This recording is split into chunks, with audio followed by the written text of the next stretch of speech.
Kavin brother கூட டாடா மூவியில் வந்து ஒரு டைலாக் ஒன்று சொல்லியிருப்பார், வயது வரம்பை மீறி ஒன்று நடக்க போகுது. என்ன நடக்க போகுது நம்ம லைஃப்பில்? வயது வரம்பை மீறி என்ன நடக்க போகுது? லைஃப்பில் வந்துட்டு நம்ம பெருசாக சாதிக்க முடியல, எனக்கு வந்து என்ன பண்ணுறதுன்னு தெரியல. இவரை பற்றி சொல்லணும் அப்படின்னா, எனக்கு இவர் ரொம்ப ஒரு நீண்டகால நண்பர். அதாவது நாங்களாம் வந்து ஒரு வடபழனி அட்டி அப்படின்னே சொல்லலாம். ஏன்னா அவர் வந்து சீரியல்லாம் பண்ணுறதுக்கு முன்னாடியே அந்த சினிமாவோட தேர்ஸ்ட் வந்து அவருக்கு ரொம்ப அதிகமாக இருந்தது. நிறையா படங்கள், நிறையா ஆஃபீஸ் போய் அவர் பார்த்துருக்காரு. அண்டு சில படங்களும் பண்ணியிருக்காரு. அண்ட் சீரியல் மூலியமாக நம்ம வீட்டில் வந்து எல்லாருக்கும் ரொம்ப ஒரு பரிச்சயமான ஒரு நபரானார். அந்த சீரியல்லே வந்து அவங்களுக்கு பேரா பண்ணவங்களையே ரியல் லைஃப் பேரா அமைச்சுக்கிட்டாரு. அதுவே ஒரு மிகப்பெரிய ஒரு பிளெஸ்ஸிங். இந்த படத்து மூலியமாக, அந்த டார்க் ஹெவன் மூலியமாக நம்மளுடைய வெள்ளித்திரையில் ஹீரோவாக வர இருக்கிறாரு. ஸோ லெட்ஸ் வெல்கம் சித்து அவர்களை மடி கலைக்கிறேன்.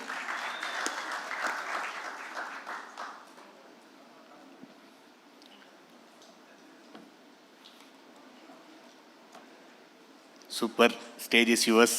பில்டப் வேறு பயங்கரமாக. இல்லை பில்டப் இல்லை, ஃப்ரம் த ஹார்ட் தான் அது எப்போதுமே. எல்லாருக்கும் வணக்கம். ப்ரெஸ் இந்த டீசர் லான்ச் எல்லாருமே வந்ததுக்கு ரொம்ப நன்றி. ஃபஸ்ட் நான் ஜவஹர் சாருக்கு வந்து என்னோடய தேங்க்ஸ் சொல்லிக்கிறேன். சார், என்னோடய கரியரை வந்து நீங்கள் தான் ஆரம்பித்து வச்சிங்க. இன்றைக்கி வரைக்கும் இந்த வண்டி ஓடிட்டுருக்கு. அதை நான் என்றைக்குமே மறக்க மாட்டேன். இன்றைக்குமே என்னோடய கரியருக்கு வந்து நீங்கள் தான் வந்து நிற்கிறீங்க. நான் எது கேட்டாலும் உடனே செஞ்சுருவார். அவர்கிட்ட வந்து நான் ஒரு ஆர்டிஸ்ட்டாக அறிமுகமாகி இன்றைக்கி வந்து நாங்கள் வந்து ஒரு ஃபேமிலியாக இருக்கோம். அது எனக்கு நான் ஒரு ரொம்ப பெருமைப்படுறேன் சார். கண்டிப்பாக நான் உங்களோட இருக்கிறதுல நிறைய ஃபெஸ்டிவல்ஸ் ஆகட்டும், நம்ம ஃபேமிலிஸில் எது நடந்தாலும் நான் அங்கே இருக்கேன், நீங்கள் நம்ம வீட்டுக்கு வரீங்க. அது ரொம்ப எனக்கு பெருமையான ஒரு விஷயம். அண்டு நான் உங்கள் பெரிய ஃபேன் சார். அது நான் உங்கள்கிட்ட நிறைய தடவை சொல்லியிருக்கேன். அந்த யாழினி மோகினி அண்டு திருச்சிற்றம்பலம் இதெல்லாம் வந்துட்டு அத்தனை தடவை பார்த்துருக்கேன். உங்களோட மேக்கிங் அண்டு நீங்கள் உங்கள் ஃபேமிலியில் வந்துட்டு நீங்கள் அந்த எந்த விஷயமா இருந்தாலும் நீங்கள் ஹேண்டில் பண்ணுறது எல்லாமே கூலாக ஹேண்டில் பண்ணுவீங்க. அது எனக்கு ரொம்ப பிடிக்கும். அது நான் நிறைய கற்றுருக்கேன் உங்ககிட்ட. இவர் எப்படி எந்த ஒரு சுச்சுவேஷனாலும் இவ்வளோ ஒரு காமாக ஹேண்டில் பண்ணுறாரு. ஸோ அது கண்டிப்பாக எல்லாருக்குமே தேவை. ஏன்னா நான்லாம் ஒரு பயங்கரமான ஓவர் திங்கர். நான் ஏதாவது ஒரு ஸ்டேஜுக்கு தெரியும், நான் ஏதாவதுனா வந்து அப்படி யோசிச்சுப்பேன். ஐயோ அடுத்து என்ன ஆகணும், தூக்கம் வராது. அது மைண்டுக்கு வந்து ஓகே இது கிளியர் அப்படின்னு தெரிஞ்சால் தான் நான் அடுத்த கட்டத்துக்கே போவேன். அந்த மாதிரியான ஒரு ஆள். நான் உங்ககிட்ட நிறைய கற்றுக்கிட்டேன்.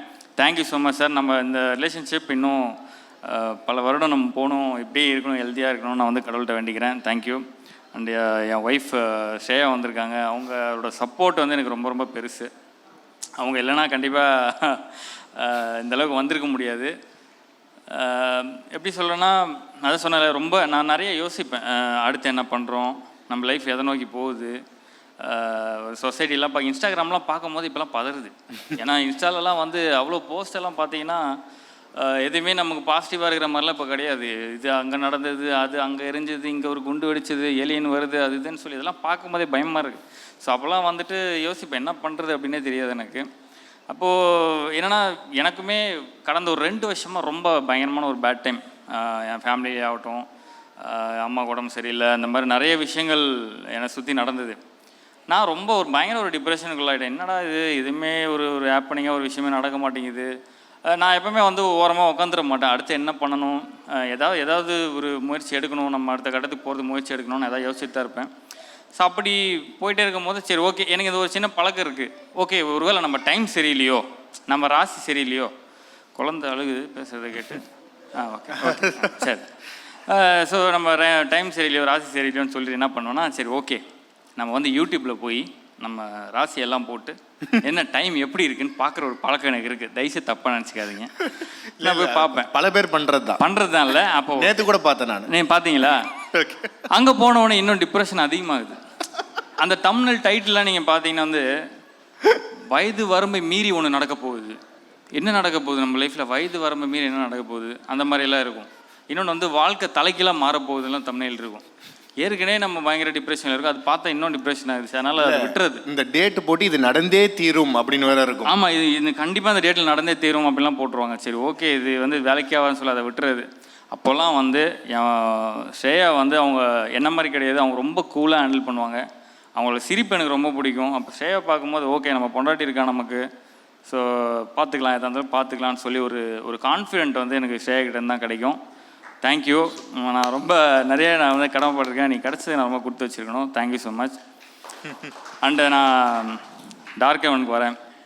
எனக்கு எல்லா ஆர்டிஸ்ட் மாதிரியுமே எனக்குமே ஒரு நல்ல படம் பண்ணணுன்ற ஒரு ஆசை எனக்குமே இருக்குது. ஒரு நல்ல டீமோட பண்ணணும், ஒரு நல்ல டேரக்டரோட பண்ணணும், நல்ல கதை பண்ணணுன்ட்டு. அப்போது அந்த மாதிரி யோசிச்சிட்டே இருக்கும் போது எனக்கு என்னோடய குட் டைம் அங்கே தான் ஸ்டார்ட் ஆச்சு நான் நினைக்கிறேன். பாலாஜி ப்ரோட்டேருந்து எனக்கு ஒரு மெசேஜ் வந்தது, இந்த மாதிரி நான் D3 டைரக்டர் பாலாஜி உங்களை மீட் பண்ணணும் அப்படின்னு. நான் வந்து D3 படம் பார்க்கலங்க, நான் தியேட்டரில் பார்க்கல. பட் ஆனால் அதோடய ஒர்க் டிஜிட்டலாக நான் பார்த்துருக்கேன். இந்த போஸ்டர் அண்டு வந்து ட்ரைலர்ஸ் இதெல்லாம் நான் நிறைய பார்த்துருக்கேன். பார்க்கும்போது அதோட ஒர்க் வந்து நீட்டாக இருக்கும், நல்லா ஒரு மாதிரி கிளாரிட்டியாக குவாலிட்டியாக சூப்பராக பண்ணியிருப்பாங்க. பார்த்தோன்னே ஓகே நல்ல டேரக்டர் ஆச்சே அப்படின்னு சொல்லிட்டு டக்குன்னு நான் அவருக்கு கால் பண்ணி நானே உடனே கூப்பிட்டு, பிரதர் எப்போ வரணும்னு சொல்லுங்கள், நான் வந்து மீட் பண்ணுறேன் அப்படின்னு சொல்லி நான் அவரை நேரில் போய் மீட் பண்ணேன். ஸ்டோரி சொன்னாங்க, சூப்பராக இருந்தது. ஒரு ஒரு த்ரில்லர், ஒரு காப் ஸ்டோரின்னும் போது இப்போ என்ன மாதிரி வளர்ந்து வர இந்த ஏர்லி ஸ்டேஜில் ஒரு காப் ஸ்டோரி கிடைக்கிறது வந்து ரொம்ப ரேர்னு தான் நான் நினைக்கிறேன். ஏன்னா அவ்வளோ ஈஸியாக டக்குன்னு வந்து அமைஞ்சிடாது ஒரு ஆர்டிஸ்ட்டுக்கு. எனக்கு ரொம்ப நான் லக்கியாக ஃபீல் பண்ணேன். ஓகே ஒரு காப் ஸ்டோரி இது நம்ம சூப்பராக பண்ணலாம். ஏன்னா ஒரு ஆர்டிஸ்ட்டுக்கு நம்மளை டிஃப்ரெண்ட்டாக நம்ம காமிச்சிக்கலான்ற ஒரு நம்பிக்கை எனக்கு இருந்தது. இந்த கதை நமக்கு கரெக்டாக இருக்கும், ஒரு சேலஞ்சிங்கான ரோல், இது நம்ம கண்டிப்பாக எடுத்து பண்ணணும்னு அவர்கிட்ட நான் ஒன்று சொன்னேன், கண்டிப்பாக நான் பண்ணுறேன் ப்ரோ, 100% நம்ம பண்ணலாம் அப்படின்னு சொல்லி நான் சொன்னேன். ஸோ அப்படி கிடச்சது அந்த படம் சூப்பராக வந்திருக்கு. ஆனால் ஒரே ஒரு விஷயம் சொல்லிக்கிறேன், பாலாஜி ப்ரோ கண்டிப்பாக உங்களோட டேலண்ட்டுக்கு நீங்கள் வந்து கண்டிப்பாக ஒரு பெரிய இடத்துக்கு போவீங்க. இது வந்து நம்ம டீம் எல்லாருமே வந்தாங்க, அவங்கெல்லாம் பார்க்கும்போது அவ்வளோ எளிமையாக தெரிஞ்சது இல்லை. நம்ம நினைக்கும் போது நம்ம வந்து என்றைக்குமே நம்ம ஆளுங்களை பார்த்து நம்ம வந்து எடை போட்டுருவோம். இந்த சொசைட்டியில் வந்து ஈஸியாக நம்ம பார்த்துட்டு ஓகே இவங்க அப்படி தான் அவ்வளோதான் இருப்பாங்க அப்படின்னு நம்ம எடை போட்டுருவோம். அப்படி கிடையவே கிடையாது. தயவுசெய்து இந்த டீமை பார்த்து யாருமே தப்பு நினச்சோம். அவ்வளோ சூப்பரான ஒர்க்கரு, எல்லாமே சென்சிபிளான ஒர்க்கரு. ஒரு இடத்துல கூட இப்போ நான் நிறைய இது வரைக்கும் சீரியல்ஸ் நான் பெருசாக நான் பண்ணலைங்க, நான் இப்போ தான் அப்படி அடுத்தடுத்து பண்ணிக்கிட்டு இருக்கேன். ஒரு இடத்துலையுமே நமக்கு தோணும் இந்த சீன் இப்படி பண்ணியிருக்கலாம், இந்த சீன் இப்படி நடிச்சிருக்கலாம், ஏன் இந்த மாதிரி ஒரு செட்டு ஒர்க் இப்படி இருக்குது, அதெல்லாம் நம்ம யோசிப்போம். ஆனால் இவங்கக்கிட்ட அந்த மாதிரி எனக்கு ஒரு நாள் கூட நான் வந்து இது நல்லா இல்லை, இப்போ இந்த கிரிஞ்சின்னு ஒரு வார்த்தை இருக்குல்ல, அந்த மாதிரிலாம் கூட நான் யோசிச்சு கூட கிடையாது. அவ்வளோ பர்ஃபெக்டாக யோசிப்பார். அவர் ஒரு விஷயம் சொல்கிறாருன்னா அதில் கரெக்ஷன் பண்ணுறதுக்கு இருக்கவே இருக்காது. அவ்வளோ சூப்பராக வந்து அவங்க டீம் வந்து ஒர்க் பண்ணுவாங்க. ஸோ சூப்பர் ப்ரோ, கண்டிப்பாக நீங்கள் ஒரு பெரிய இடத்துக்கு போவீங்க, அதில் எந்த ஒரு மாற்று கருத்தும் இல்லை. அடுத்தது வந்து இந்த படம் எனக்கு கிடச்சது வந்து ரொம்ப ரொம்ப நான் ஹாப்பியாக ஃபீல் பண்ணுறேன். இது கண்டிப்பாக சூப்பராக வரும். அந்த நம்ம கோபால் சார் பற்றி ஒரு விஷயம் நான் சொல்லி ஆகணும். அவர் வந்து என்ன சார் கன்னி பேச்சுன்னு தானே சொன்னீங்க? கன்னி பேச்சு. அவர் வந்து ரொம்ப ஒரு மோட்டிவேஷனலாக ஒரு ஸ்பீக்கர்னு வச்சுங்களேன். எனக்குலாம் வந்து ஸ்பாட்டில் எனக்கு அந்த டீம்லேயே அவர் தான் டைம் பாஸ். எனக்கு வந்து நான் ஃப்ரீயாக இருக்கும்போது நான் அவர் பக்கத்தில் தான் போய் உட்காந்து பேசிகிட்டு இருப்பேன். ஆனால் ஒரு நாள் என்ன ஆயிடுச்சுன்னா அவரை பார்த்தாலே பயப்பட வச்சிட்டாப்ல. வந்துட்டு சார் வணக்கம் சார் அப்படின்னு சொன்னார்னாலே சார் ஓகே சார் நான் சொல்லிட்டு போயிடுவேன். என்ன ரீசன் அப்படின்னா, ஒரு நாள் நைட்டு 2 மணி வரைக்கும் ஷூட் போயிட்டுருக்கு, செம்ம பசி, நம்பால் வேறு சாப்பிட மாட்டார்னார் எல்லோரும் சொன்னாங்க. அவர் சாப்பிட மாட்டார், நம்மளையும் சாப்பிட வைக்க மாட்டேங்கிறாரு. எனக்கு அவ்வளோ பசி, என்னடா இது அப்படின்னு சொல்லி உட்காந்துட்டே இருக்கும்போது அப்போ தான் பார்த்தா இவங்கெல்லாம் அந்த கோபால் சார் இவங்க எல்லாருமே உட்காந்து அந்த கல்யாணத்தில் அன்றைக்கி அந்த பாய் வீட்டு கல்யாணத்தில் சிக்கன் பிரியாணி செம்மையாக இருந்தது, மட்டன், இந்த மாதிரிலாம் உட்காந்து பேசுகிறது. இது காதில் வந்து நமக்கு எச்சி ஊறும். அப்போ ப்ரோ வேறு வந்து என்ன சொல்கிறாரு, ப்ரோ அந்த சீன் பார்க்கும்போது நீங்கள் வந்து அந்த டைலாக் பேசி முடிச்சுட்டு த்ரோட் இப்படி முழுங்குனீங்க, அது அந்த மாதிரி பண்ணாதீங்க ப்ரோ அப்படின்னு சொல்கிறாரு. அப்படியா, சரி ப்ரோ, நான் அதை கட் பண்ணிக்கிறேன், அவாய்ட் பண்ணிக்கிறேன், அது மேபி ஏதோ நமக்கு அது பழகிருக்கோம், நான் அதை கட் பண்ணிக்கிறேன், ட்ரை பண்ணுறேன். இவர் உடனே ஏன் சார் அப்பப்போ நீங்கள் எச்சி முழுங்கினீங்கன்னா ஒருவேளை உங்களுக்கு சுகர் இருக்குமோ?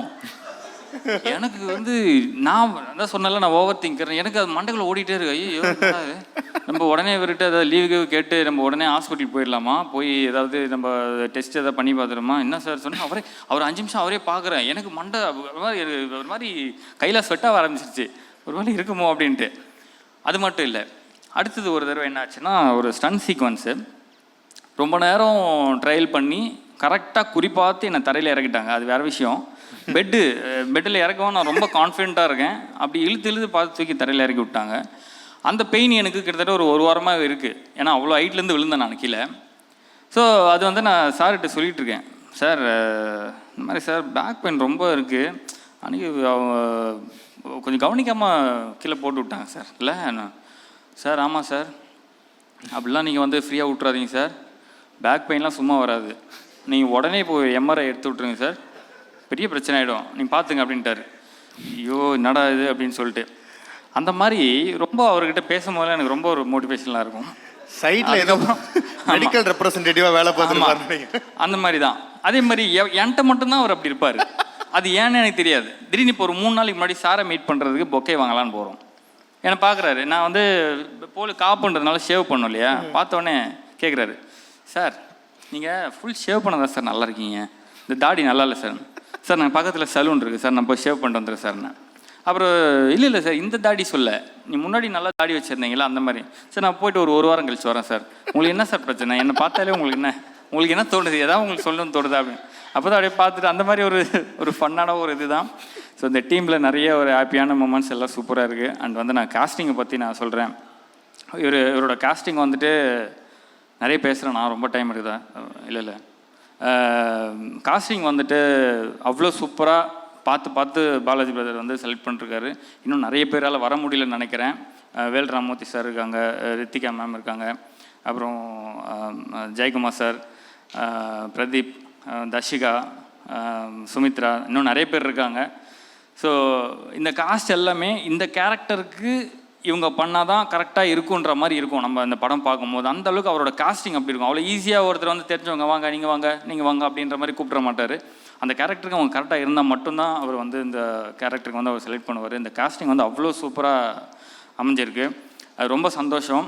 And Mani sir, DOP Mani sir பற்றி நான் சொல்கிறேன். சார் அழகாக காமிச்சிருக்கீங்க. அந்த மானிட்டர்லாம் நான் போய்ட்டு அப்பப்போ பார்ப்பேன். அவர் பார்க்குறாரு இல்லையோ, நாங்கள் போய் பார்த்துருவோம் ஃபஸ்ட்டு. சார் கொஞ்சம் தள்ளுங்க சார் அப்படின்னு சொல்லி, ஓகே நம்ம நல்லா தான் தெரிகிறோம், ஓகே நல்லா இருக்குது அந்த ஏன்னா ஃபஸ்ட்டு எப்போவுமே நான் வந்து எந்த ஒர்க் பண்ணாலும் நான் ஒரு ஆடியன்ஸாக ஃபஸ்ட் நான் பார்ப்பேன். நம்மளோட ஒர்க்கை நான் ஒரு ஆடியன்ஸாக பார்ப்பேன். இது நல்லா இருக்கா, இது நமக்கு சூட் ஆகுதா, நம்மளுக்கு நல்லா இல்லைன்னா நம்ம என்ன பண்ணலாம், எந்த மாதிரி இம்ப்ரூவைஸ் பண்ணலான்றதை நான் பார்த்துருவேன். ஸோ அந்த மாதிரி சாரோட விஷுவல்ஸ்லாம் அவ்வளோ சூப்பராக இருந்தது. அந்த லொக்கேஷன்லாம் சொன்னாங்கள்ல, சீரியஸாகவே ரொம்ப ரொம்ப கஷ்டம். எனக்கெல்லாம் பயங்கரமான பாடி பெயின். ஃபஸ்ட்டு ஒரு 2-3 நாள் எனக்கு ஷூட்டே கிடையாது. அப்போ நான் யோசிக்கிறேன், பாடி பயங்கரமாக வலிக்குது, நம்ம வேலையே பார்க்கலையே, எதுக்கு பாடி வலிக்குது அந்த மாதிரி இருக்கும்போது அப்போ தான் தெரியுது அந்த ட்ராவலே நமக்கு வந்து அந்த ஜீப்பில் தான் போகணும், கார்லலாம் போக முடியாது. ஸோ அதுலேயே நமக்கு அந்த பாடி பெயின் எல்லாம் வந்துடும். ஸோ அந்த மாதிரி லொக்கேஷன்லேயும் அவர் அவ்வளோ கூலாக வேலை பார்த்தாரு. Thank you so much. அவங்களோட ஒர்க் பண்ணதில் ரொம்ப சந்தோஷம். எடிட்டர் ராஜா ப்ரோ சூப்பராக இருக்குது, சான்ஸே இல்லை. எனக்கு டீசர் வந்து நான் அப்போது வேறு ஒரு படம் பார்த்துட்டு இருந்தேன் தேட்டரில். பாலாஜி பிரதர் வந்து ஃபோனில் அனுப்புகிறாரு, டீசர் வந்து ரெடி அப்படின்னு சொல்லி பார்த்துட்டு நானும் ஷேர்ட்டை சொல்லுமா டீசர் வந்திருக்குமான்னு சொல்லிட்டு தேட்டர்லேருந்து வெளியே வந்துட்டோம். அந்த படம் அப்புறம் பார்த்துலான்னு சொல்லிட்டு நேராக வெளியே வந்துட்டு டீசர் பார்க்குறோம். அவ்வளோ சூப்பராக இருந்தது. அவங்க சொன்ன ஏய் சூப்பர் அப்படின்னு. அப்போ அவங்க முகத்தில் வந்து ஒரு இந்த சந்திரமுகியாக ஒரு இது இருக்குல்ல, அந்த மாதிரி பரவாயில்ல நம்ம புருஷன் வந்து சூப்பராக ஒரு படம் பண்ணியிருக்காரு, நல்லா இருக்குது அப்படின்ற மாதிரி அவங்க ஃபேஸை எப்போவுமே நம்ம சுற்றி இருக்கவங்கள பார்க்கணும். அவங்களோட ரியாக்ஷன்லாம் நமக்கு தெரிஞ்சிடும், நம்ம பண்ணுறது ஒர்த்தான வேலையா இல்லையான்றது. சுற்றி இருக்கவங்க நான் எப்போவுமே ஒரு சீன் அடிக்கும் போது கூட அந்த லைட் மேன்ஸ் எல்லாம் பார்ப்பேன். அவங்க வந்து அப்படின்ட்டாங்கன்னா முடிஞ்சது, ஓகே நம்ம ஏதோ இங்கே வந்து பிளேடு போட்டுக்கிட்டு இருக்கோம் போல இருக்குன்னு. அவங்களோட ரியாக்ஷன் நல்லா இருந்ததுன்னா சூப்பர்ப்பா அப்படின்ட்டாங்கன்னா ஓகே, அந்த மாதிரியான ஒரு இது. ஸோ சூப்பராக பண்ணியிருக்கீங்க bro Raja bro. And music director Sakthi bro சூப்பராக இருக்குது உங்கள் ஒர்க்கு. நீங்கள் அந்த ஜாக்கின்லாம் ஒரு படம்லாம் பண்ணிக்கிட்டு இருக்கீங்க. உங்களோட அந்த லைவ் மியூசிக் ஒர்க்லாம் நான் பார்த்தேன், சூப்பராக இருந்தது. அண்ட் நம்ம டீம் எல்லாருக்குமே நான் வந்து ரொம்ப நன்றி சொல்லிக்கிறேன். இது சூப்பரான ஒரு டீமாக அமைஞ்சிருக்கு. இந்த படம் கண்டிப்பாக ஒரு பெரிய படமாக வந்து இருக்குன்றதை நான் நம்புகிறேன்.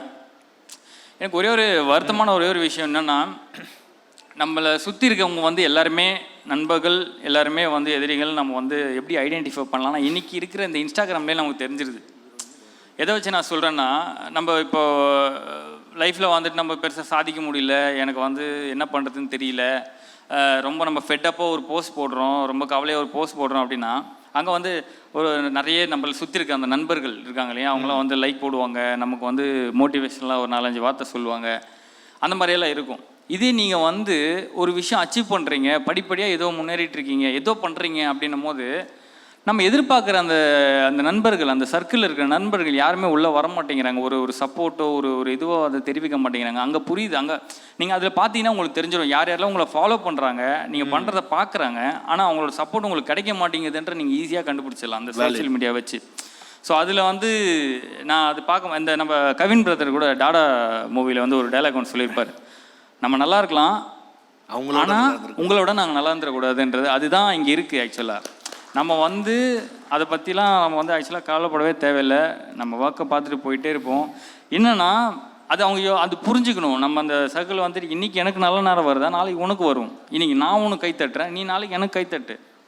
அவ்வளோதான். எல்லாரும் சேர்ந்தே இருப்போம், சேர்ந்தே சந்தோஷமாக இருப்போம், சேர்ந்தே வளருவோன்றது தான். பட்டு அதெல்லாம் பார்க்கும்போது ஒரு இதாக இருக்குது. பட் நம்ம ஏதாவது அச்சீவ் பண்ணும்போது யாருனே தெரியாத அக்கா, அண்ணன், தங்கச்சி, நம்ம இந்த இன்ஸ்டாகிராமில் இருக்கிற இந்த மக்கள் இருக்காங்கல்ல, அவங்கெல்லாம் வந்து அண்ணா நீ அன்றைக்கெலாம் வீடியோ போட்டுட்டு இருந்தேன், அதெல்லாம் நான் பார்த்துருக்கேன், நீங்கள் சூப்பராக நடிப்பேன், அன்றைக்கே தெரியும் நீங்கள் வந்து ஒரு படம்லாம் நடிப்பீங்க, அடுத்தடுத்து வருவீங்கன்ற நம்பிக்கை எனக்கு அன்றைக்கே இருந்தது. அந்த மாதிரிலாம் போடும்போது எனக்கு அது ரொம்ப சந்தோஷமாக இருக்குது.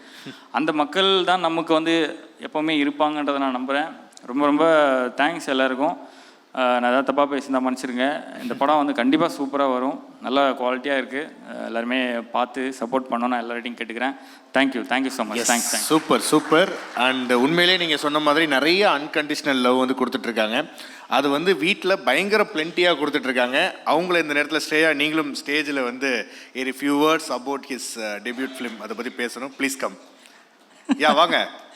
அவங்க அப்போலேருந்து சொல்லிட்டே இருக்காங்க, இந்த ஆஷிக் கிட்ட சொல்லுப்பா, என்ன கூப்பிட வேணாம்னு சொல்லுப்பா, நான் என்னப்பா பேசுறது. அதாவது எவ்வளவோ மேடை இருக்கு, பட் இந்த மேடை ஸ்பெஷல் மேடையில், அதாவது எவ்வளவோ மேடைகள் வேறி இருப்பீங்க, அவார்டு வாங்கியிருப்பீங்க, பட் இதுக்கு ஈடு இணை வேற எதுவும் சொல்ல முடியாதுல்ல. ஃபார் எக்ஸாம்பிள் உங்களுடைய ஹஸ்பண்ட் அவர் வந்து நடித்த ஒரு முதல் படம், அது முதல் படத்தோட teaser launch. How do you feel?